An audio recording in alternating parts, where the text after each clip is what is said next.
Bismillahirrahmanirrahim. Assalamualaikum warahmatullahi wabarakatuh. Alhamdulillahirabbil alamin.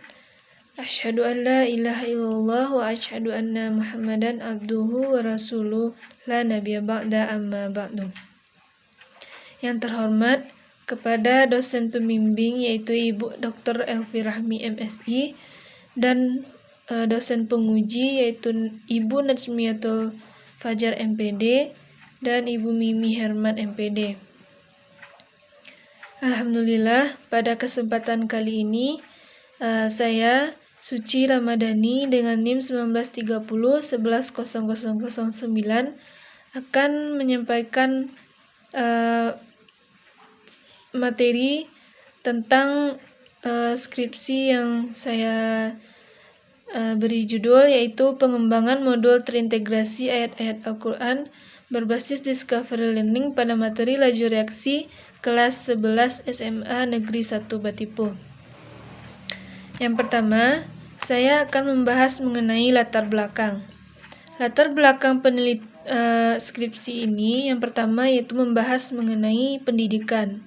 Nah, di sini dibahas bagaimana ruang lingkup pendidikan di Indonesia, lalu mengenai mata pelajaran kimia.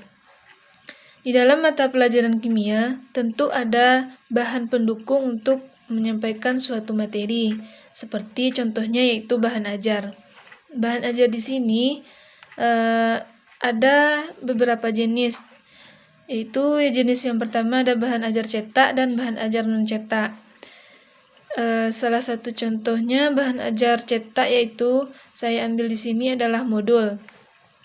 Nah, pada modul ini materi yang disampaikan itu dijelaskan berdasarkan model. Ada modelnya yaitu model Discovery Learning. Selain model, juga diintegrasikan dengan ayat Al-Quran. Lalu ditemukan fakta di lapangan. Di sini peneliti melakukan wawancara dengan pendidik kimia di SMA 1 Batipuh dan juga peserta didiknya. Nah, di sini didapatkan beberapa masalah. Sebelumnya peneliti menanyakan kepada pendidik mengenai model, mengenai media, sarana dan prasarana, model, dan juga mengenai bahan ajar. Nah, berdasarkan wawancara dengan pendidik mengatakan bahwasannya kalau di media sekolah atau peserta didik kelas 11 tidak mengalami kendala, begitupun juga dengan pendidiknya. Lalu dengan sarana prasarana juga cukup, namun sangat disayangkan pada prasarananya yaitu laboratorium. Nah, laboratorium di sekolah ini tidak bisa digunakan dikarenakan laboratoriumnya dijadikan sebagai kelas. Lalu untuk alat dan bahan di labor juga hanya tersedia beberapa, sehingga peserta didik dan juga pendidik tidak bisa melakukan praktikum di laboratorium. Nah, untuk model pembelajaran, pendidik mengalami kendala, bahwasanya pendidik ini tidak atau kurang memahami karakteristik dari model pembelajaran. Nah, di sini selain model ada juga bahan ajar. Bahan ajar di sekolah juga terbatas. Pendidik dan peserta didik hanya menggunakan bahan ajar yaitu buku cetak. Lalu pendidik juga mengatakan belum adanya modul ajar atau bahan ajar lainnya untuk mengatasi hal ini. Dan juga pengintegrasian di sekolah ini juga belum ada. Lalu dapat peneliti peroleh solusinya yaitu di sini ada modul terintegrasi ayat Al-Quran berbasis Discovery Learning. Untuk rumusan masalah yang pertama yaitu bagaimana tingkat validitas terhadap pengembangan modul terintegrasi ayat Al-Quran berbasis Discovery Learning pada materi laju reaksi kelas 11 di SMA 1 Batipuh. Dan yang kedua, bagaimana tingkat praktikalitas terhadap pengembangan modul terintegrasi ayat-ayat Al-Quran berbasis Discovery Learning pada materi laju reaksi kelas 11 di SMA N1 Batipuh. Selanjutnya ada tujuan penelitian. Tujuan penelitian yang pertama, mengetahui validitas dari pengembangan modul terintegrasi ayat Al-Quran berbasis Discovery Learning. Dan yang kedua yaitu mengetahui praktikalitas dari pengembangan modul terintegrasi ayat-ayat Al-Quran berbasis Discovery Learning pada materi laju reaksi. Lalu di sini juga peneliti tampilkan mengenai penelitian yang relevan. Ada beberapa penelitian yang relevan. Pada PowerPoint ini, peneliti menampilkan penelitian yang dilakukan oleh Harahap dan Bayharti mengenai pengembangan modul laju reaksi berbasis Guided Discovery Learning untuk kelas 11 SMA atau MA. Lalu ada juga penelitian dari Veronica Agustina yang membahas mengenai pengembangan modul berbasis Discovery Learning terintegrasi literasi sains pada laju reaksi. Dalam penelitian ini sudah ada pengintegrasian, namun terintegrasinya itu terhadap literasi sains, bukan terhadap terintegrasi ayat-ayat Al-Quran. Lalu ada juga mengenai landasan teori. Di bagian landasan teori ini, peneliti menjelaskan mengenai bahan ajar, apa saja pengertian dari bahan ajar tersebut, lalu apa jenis-jenis bahan ajar, kelebihan dan kekurangannya. Lalu salah satu contoh dari bahan ajar ini yaitu bahan ajar cetak, yaitu modul. Dan modul ini menggunakan model Discovery Learning pada materi laju reaksi. Peneliti menggunakan atau membuat modul ini menggunakan Canva. Lalu peneliti menjelaskan mengenai modul terintegrasi ayat Al-Quran. Setelah itu membahas mengenai validitas dan praktikalitas. Selanjutnya ada juga metode penelitian. Metode penelitian yang peneliti lakukan, yang pertama jenisnya itu adalah Research and Development atau R&D. Untuk model pengembangan yaitu Define, Design, Development, dan Disseminate. Pada model pengembangan ini, peneliti hanya melakukan sampai tahap development karena keterbatasan waktu dan kebutuhan atau fasilitas dari peneliti. Selanjutnya yaitu prosedur pengembangan. Dari prosedur pengembangan ini ada tahap define atau pendefinisian. Pada tahap define ini yang pertama adalah dianalisis awal akhir. Dalam analisis awal akhir ini dilakukan wawancara dengan pendidik kimia, lalu analisis peserta didik, yang ketiga analisis bahan ajar, dan analisis kurikulum. Selain analisis awal akhir, ada juga analisis literatur, lalu analisis tujuan pembelajaran. Selanjutnya ada tahap desain atau perancangan. Pada tahap desain ini, merancang modul berbasis Discovery Learning terintegrasi ayat-ayat Al-Quran pada materi laju reaksi kelas 11. Selanjutnya, setelah dilakukan tahap development ini, ada beberapa tahap lagi, yaitu bagian dari tahap development yang paling pentingnya yaitu memvalidasi atau praktikalitas. Nah, lalu dalam validasi ini dilakukan uji coba modul ini terhadap peserta didik kelas 11 SMA 1 Batipuh untuk lalu direvisi. Setelah direvisi, apabila sudah valid, maka diujilah uji praktikalitasnya. Setelah dinyatakan praktis, maka modul ini adalah modul berbasis Discovery Learning terintegrasi ayat Al-Quran pada materi laju reaksi pada kelas 11 yang valid dan praktis. Lalu ada juga instrumen penelitian. Pada instrumen penelitian ini terdiri dari dua. Yang pertama ada lembar validasi, yang kedua ada angket praktikalitas.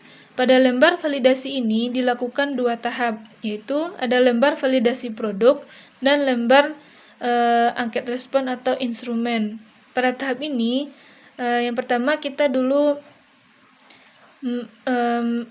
melakukan atau membuat lembar angket instrumen terlebih dahulu. Setelah lembar angket instrumen ini valid, maka lalu bisa dilakukan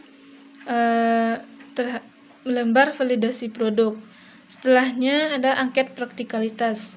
Nah, angket praktikalitas ini diuji kepraktisan modul, baik terhadap peserta didik dan juga pendidik.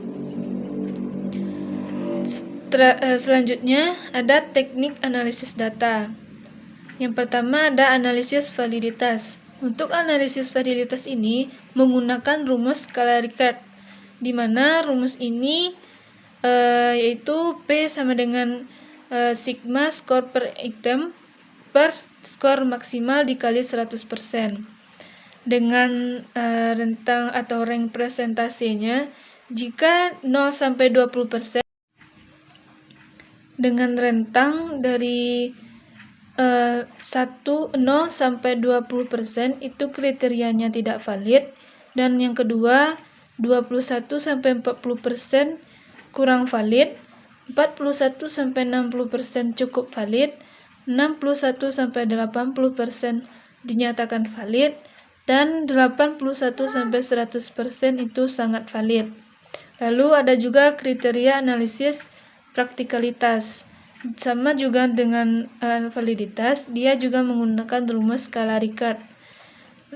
Untuk rentangnya 0 sampai 20% itu tidak praktis, 21 sampai 40% kurang praktis, 41 sampai 60% itu cukup praktis, 61 sampai 80% praktis, dan yang kelima yaitu 81 sampai 100% dinyatakan sangat praktis. Lalu tahap hasil dan pembahasan. Yang pertama, tahap define. Pada tahap define ini ada analisis awal akhir, analisis literatur, dan analisis tujuan pembelajaran. Pada analisis awal akhir ini membahas mengenai wawancara dengan pendidik, analisis peserta didik, dan analisis kurikulum, analisis bahan ajar. Lalu ada analisis literatur. Pada analisis literatur ini dilakukan supaya pada saat menggunakan atau dalam pengembangan modul ini terdapat literatur yang bisa mendukung pengembangan modul tersebut. Lalu ada analisis tujuan pembelajaran.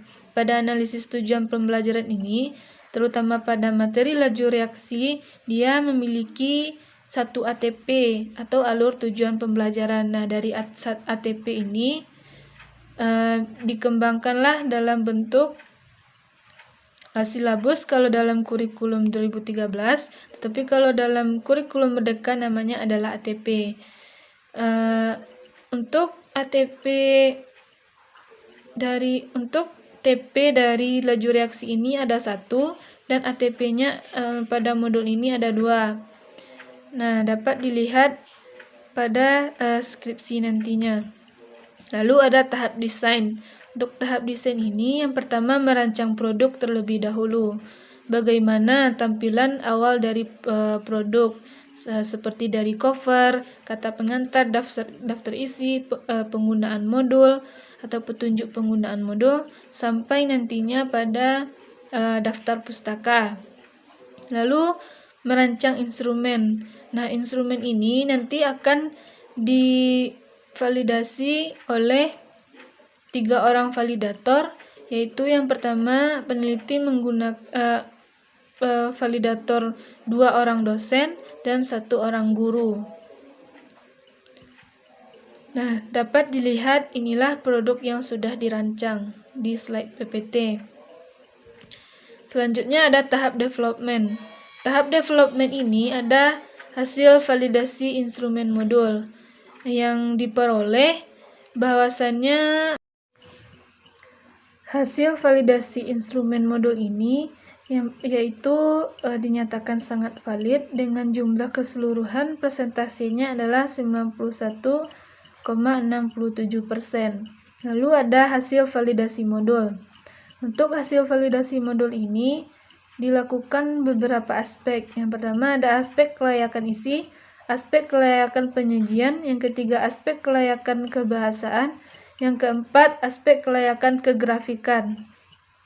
Nah, untuk aspek kelayakan kelayakan isi, presentasinya adalah 81,06 yang dinyatakan sangat valid. Yang kedua ada aspek kelayakan penyajian 88,17%, yaitu dinyatakan sangat valid. Untuk aspek kelayakan kebahasaan 78,57 dinyatakan valid. Dan aspek kelayakan kegrafikan itu 81,25 yang dinyatakan sangat valid. Jadi untuk hasil keseluruhannya itu validasi dari modul ini adalah 81,11%, yaitu sangat valid. Setelah kita melakukan analisis validitas, selanjutnya analisis praktikalitas. Yang diperoleh untuk hasil angket respon peserta didik itu ada aspek praktikalitasnya, terdiri dari 4 aspek, yaitu kemudahan penggunaan, tampilan, materi pembelajaran, dan bahasa. Untuk kemudahan penggunaannya yaitu 85,28%, yang tampilan 94,14%, materi pembelajaran itu 93,43%, yang keempat ada bahasa 91,40%. Jadi untuk keseluruhannya yaitu 91,57 yang dinyatakan sangat praktis. Lalu yang kedua ada hasil angket respon pendidik. Untuk hasil angket respon pendidik ini diperoleh juga 4 aspek. Yang pertama kemudahan penggunaannya yaitu 100%, dinyatakan sangat praktis. Yang kedua ada tampilan. Tampilannya ini presentasinya 90% yang dinyatakan sangat praktis. Yang ketiga materi pembelajaran 100% sangat praktis, dan bahasa 100% dinyatakan sangat praktis. Jadi hasil keseluruhannya yaitu 92,85% yang dinyatakan sangat valid. Nah, maka dari itu diperolehlah kesimpulan berdasarkan penelitian dan hasil analisis data yang telah dilakukan, diperoleh kesimpulan sebagai berikut. Yang pertama, hasil uji validitas modul kimia terintegrasi ayat-ayat Al-Quran berbasis Discovery Learning pada materi laju reaksi memenuhi kriteria valid berdasarkan lembar validasi validator dengan persentase 81,32%. Dan yang kedua, hasil uji praktikalitasnya yaitu 91,57% yang dinyatakan sangat praktis. Nah, itulah hasil presentasi dari skripsi dengan judul Pengembangan Modul Terintegrasi Ayat-ayat Al-Quran pada materi laju berbasis Discovery Learning pada materi laju reaksi kelas 11 di SMAN 1 Batipuh. Saya sebagai yang akan mengikuti sidang munakasah mengucapkan terima kasih atas perhatiannya kepada Ibu. Saya mohon maaf jika ada salah kata. Wabillahi taufiq wal hidayah. Assalamualaikum warahmatullahi wabarakatuh.